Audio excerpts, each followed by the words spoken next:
divine intervention, preparation for the great flood and the big boat. I read from Patriarchs and Prophets, page 67, regarding advance warnings for the coming of the flood, that there would be an important series of historic events, and that the coming of the flood was revealed to Adam way back there in the very early period. It was revealed not only to Adam after the flood fall, but it was revealed to Enoch. And I read in the book of Jude, chapter 1, verse 14, that Enoch, in the seventh generation from Adam, prophesied regarding these coming events.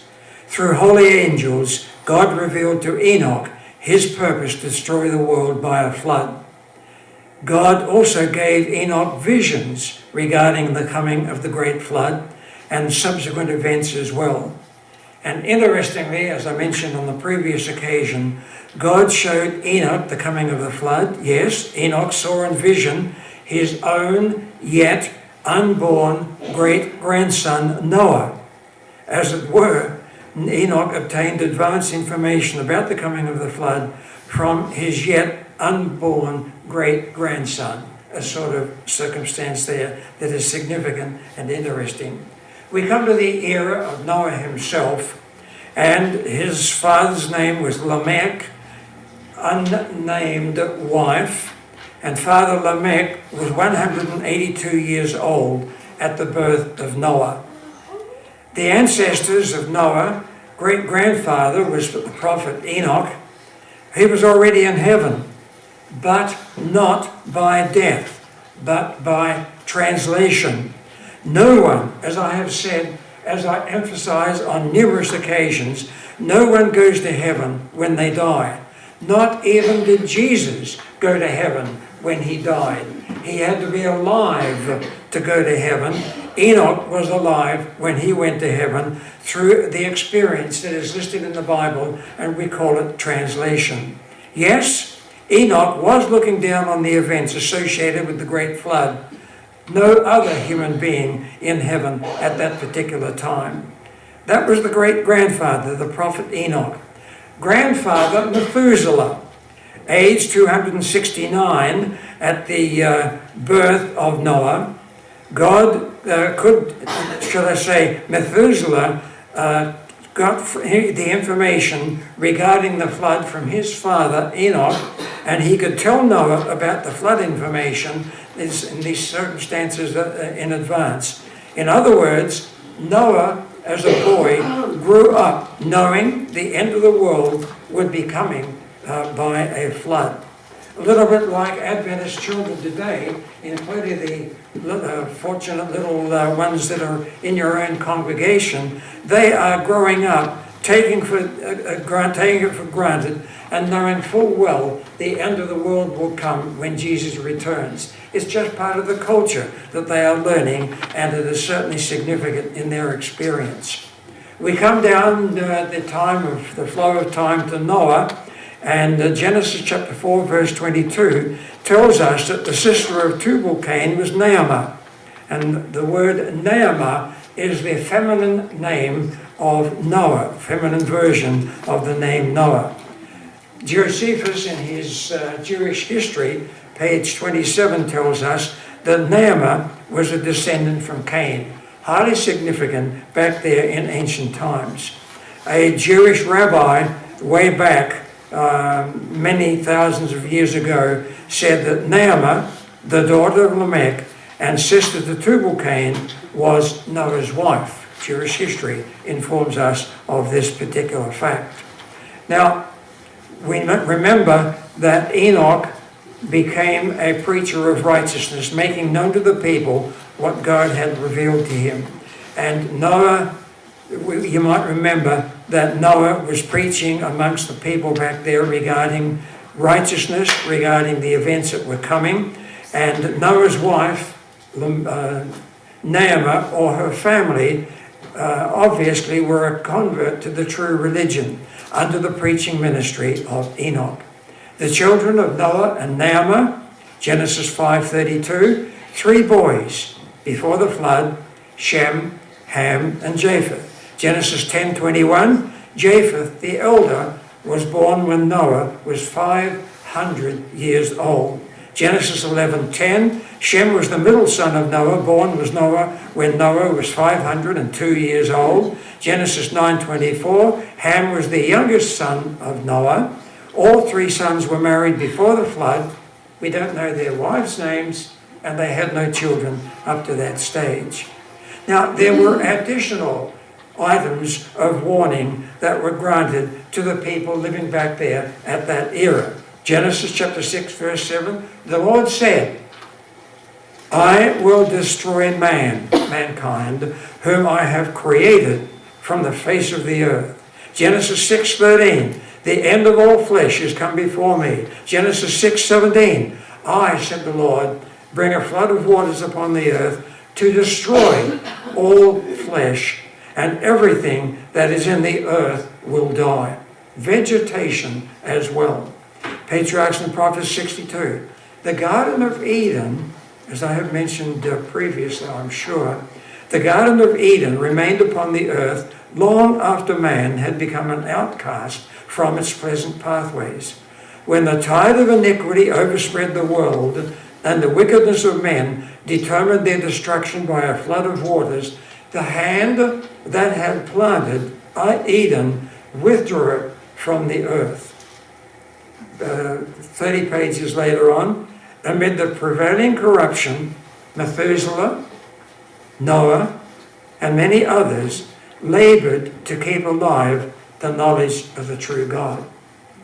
Not only did they have prophetic information, advanced information of what was coming from Adam onwards, not only did they have that, it was sort of culturally known in their society, in their culture. Not only did they have that, but they also had a specific time prophecy. I read this, Genesis chapter 6, verse 3. The Lord said, my spirit shall not always strive with man, yet his days shall be 120 years. Nothing symbolic about this prophecy. It was a statement that was made to Noah. He conveyed the information to the people, and very frequently he indicated, God has told me 120 years. When the 120 years are over, it's the finish. Interestingly, we in our world of today have a time prophecy, a symbolic time prophecy found in the book of Daniel, which of course we will be studying again once more as we study this, information found in the book of Daniel in our next quarter's Sabbath school lessons. 120 years before the flood, the Lord, by a holy angel, declared to Noah his purpose and directed him to build an ark. While he was building the ark, he was to preach that God would bring a flood of water upon the earth to destroy the wicked at the end of the 120 years. Building the big boat. Genesis 6:16. Make a roof for the ark. Set the door of the ark in its side. Make it with lower, second, and third decks. The ESV translation, Genesis 6:16, in the Holy Scriptures. I read, God gave Noah the exact dimensions of the ark and explicit directions in regard to its construction in every particular. Noah could not do his own thing in making the boat. He had to follow God's command. He did so, and he did so willingly. Human wisdom could not have devised a structure of so great strength and durability. It was constructed like the hull of a ship, like its hull, but in some respects it more nearly resembled a house. It was 3 stories high, with but one door, a massive, huge door on one side.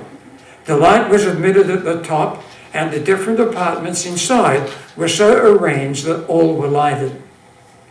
Where was the shipyard? Patriarchs and Prophets 95. He began to construct that immense boat on dry ground. But so was the Queen Mary, and so was the Titanic. And all of these other big ships, they were built on dry ground. And then afterwards, they were launched.